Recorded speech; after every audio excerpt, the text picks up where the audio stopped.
Thank you very much. I'm Richard Jordan, chairman of the conference. I'm going to just introduce Khalid Dawood, who will introduce the speakers. So Khalid, thank you very much for moderating this session, and I turn it over to you, and I will return in about 3 minutes. So our next speaker is Dr. Rosalind Peterson. She's the California president and co-founder of the Agriculture Defense Coalition, formed in 2006 to protect agricultural crop production from uncontrolled experimental weather modification programs. A very interesting topic, you know, for a non-specialized person like myself. But also very interesting in her CV that we have with you is also her extensive efforts to protect drinking water supplies from toxic chemical contamination in Martinez, California. That's a very interesting topic, of course, and I was actually wondering myself whether you can tackle whether the same experiments that you're holding in California could be extended to other world countries, particularly poor and developed countries like where we come from. Thank you. Thank you. Good afternoon, ladies and gentlemen, Mr. Chairman. It is a pleasure to be here to speak with all of you today. One of the things that I would like to say is that we are in a global drumbeat right at the moment talking about climate change and global warming. One of the things that is affected by climate change is agriculture. But some of what we are seeing is man-made, but man-made in a different way than you may guess. Weather modification programs, experimental ones done by private companies, done by the United States government, done by states across the United States, are underway. There's more than 50 of them in operation across the United States. All of these impact agriculture because they change the microclimates needed for agriculture to survive. None of these programs that I know of today, and this is all public record, are available at any time with oversight, agricultural oversight or public oversight. These programs impact agriculture, and there are programs around the world, international corporations, are modifying our weather all the time, and they're modifying it in ways that cover thousands and thousands of square miles. Most of it is chemically altered, so that what happens is that we are putting chemicals, ground-based chemicals that are shot into the air, or chemicals coming from airplanes that change and modify our weather. So one of the things that I'm concerned about and that we need to address in the future is how these programs are impacting microclimates needed for our crops to survive and needed for pollination. If we change the growing season, the pollinators may not survive, and also our crops, our flowers, and our tree crops may not get the pollination needed. So one of my areas is looking at this situation to see if we can begin to put under control experimental and other types of weather modification programs. The other issue is that a lot of times we're talking about mitigation for climate change. It's rather an undefined term at this period of time.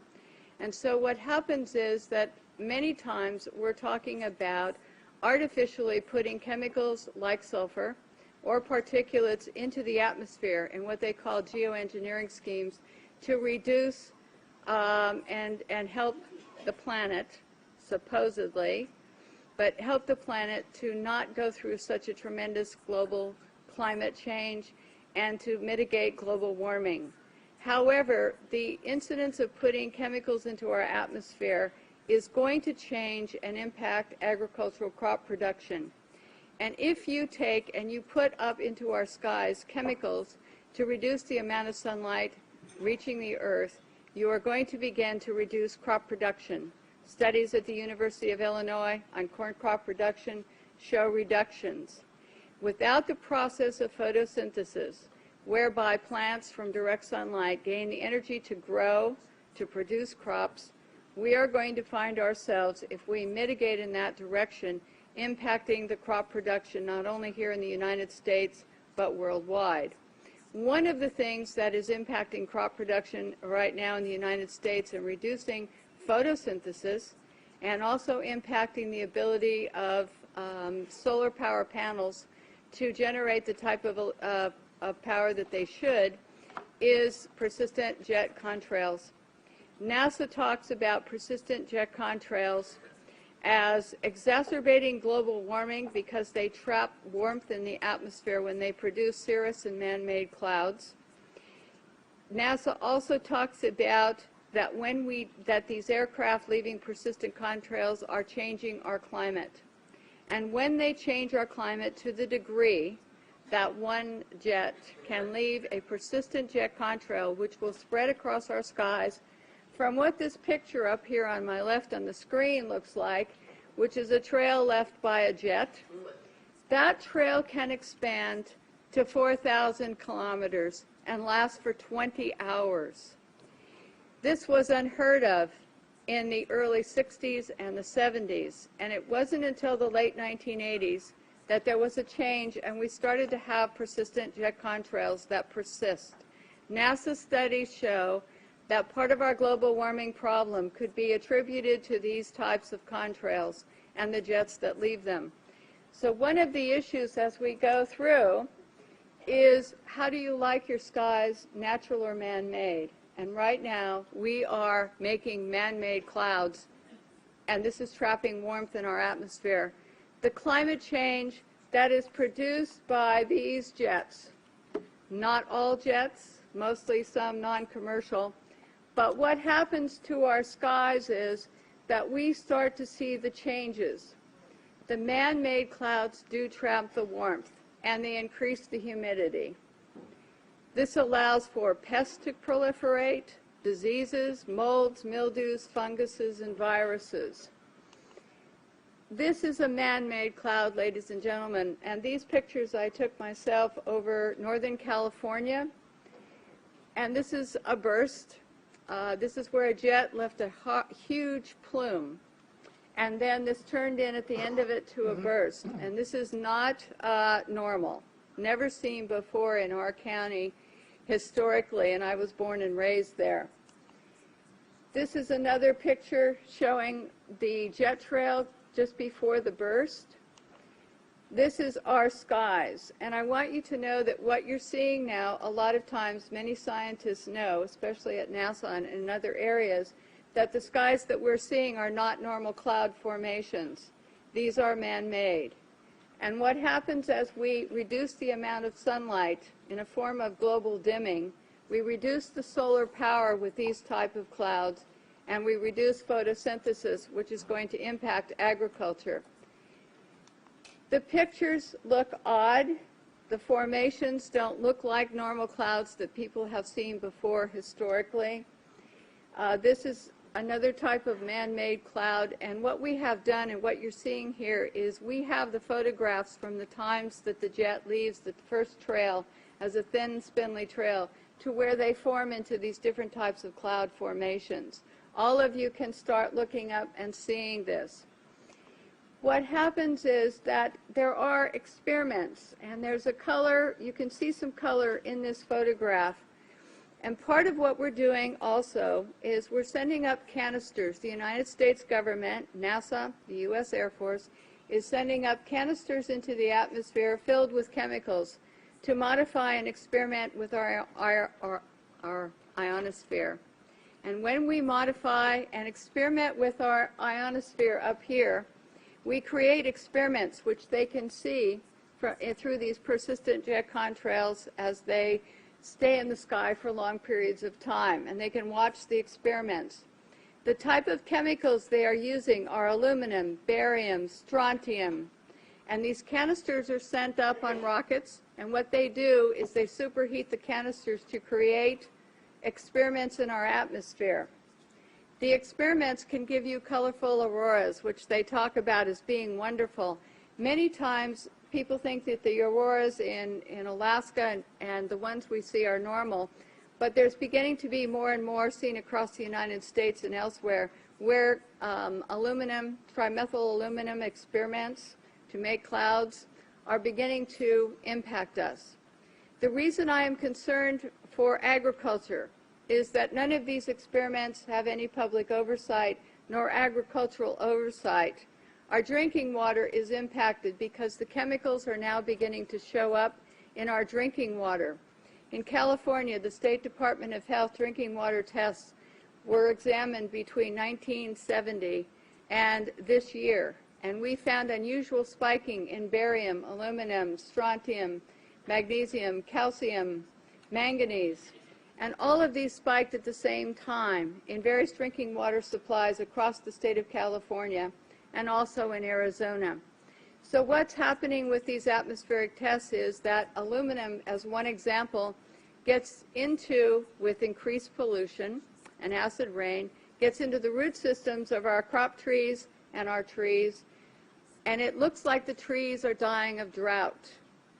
But they're not. What happens is that the root systems can no longer absorb the water and the nutrients needed to survive. Many of our forests in Redding, California, and other areas are dying.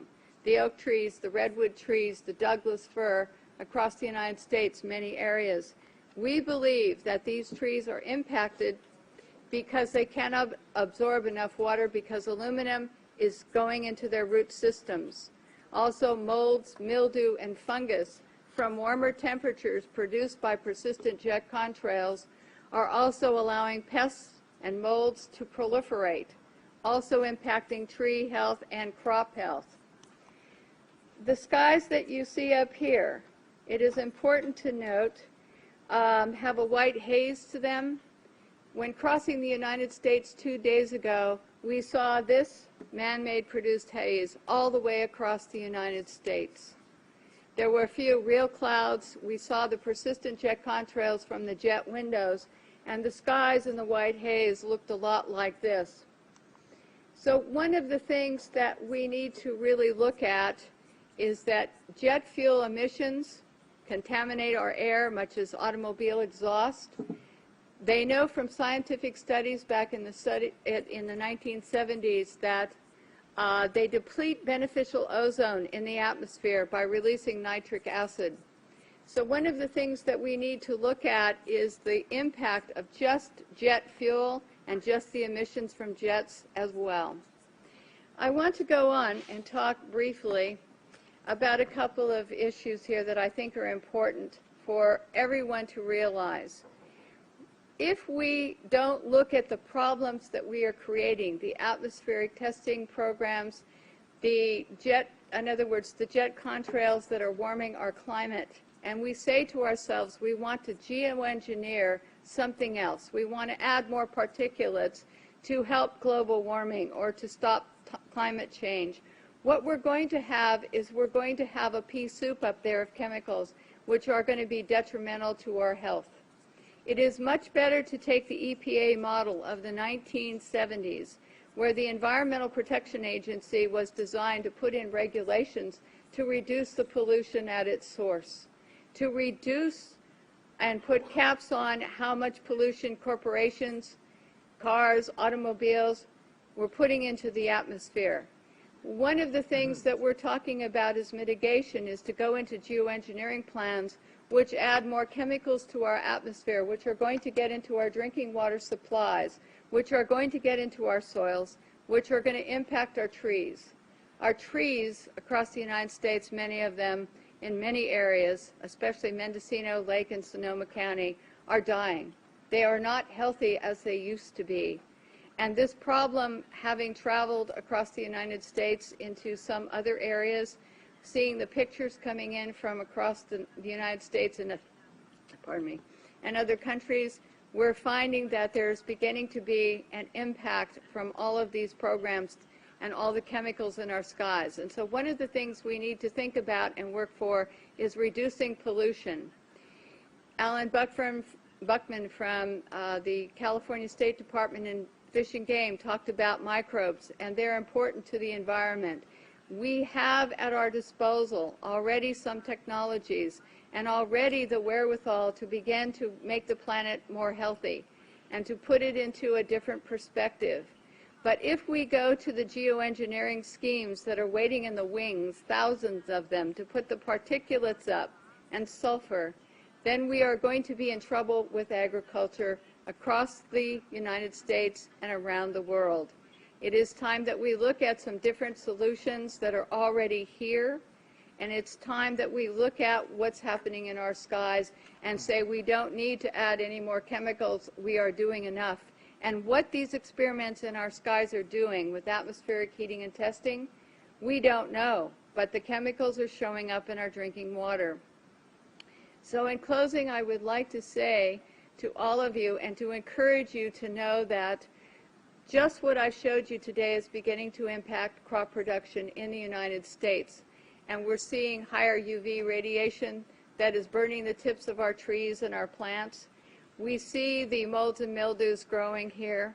And we see all of this. And we hope that all of you will consider before you think of mitigation and just go forward with some of the plans that are being sold to you as almost a cap-and-trade situation, where a corporation like Planktos decides to put iron dust into the Galapagos Islands area. This is a proposal, may have already started, and to create algae blooms. And yes, they're saying, yes, we're going to help the environment because we're going to create these algae blooms for more oxygen. But what happens is it's going to impact the marine life in those areas.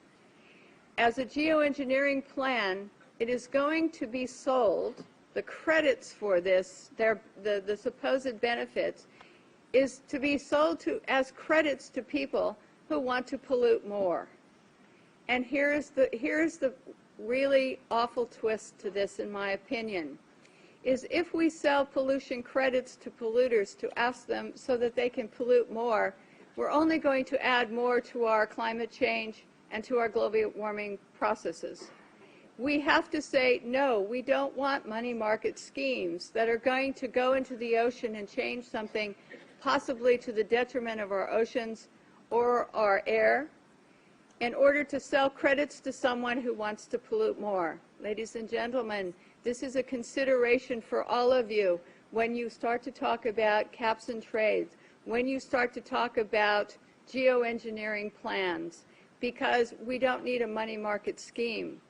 We need to have and use the microbes available to us, the science available to us to reduce the pollution that we're putting into the atmosphere. And we need a new direction, and I think that this might be a good one.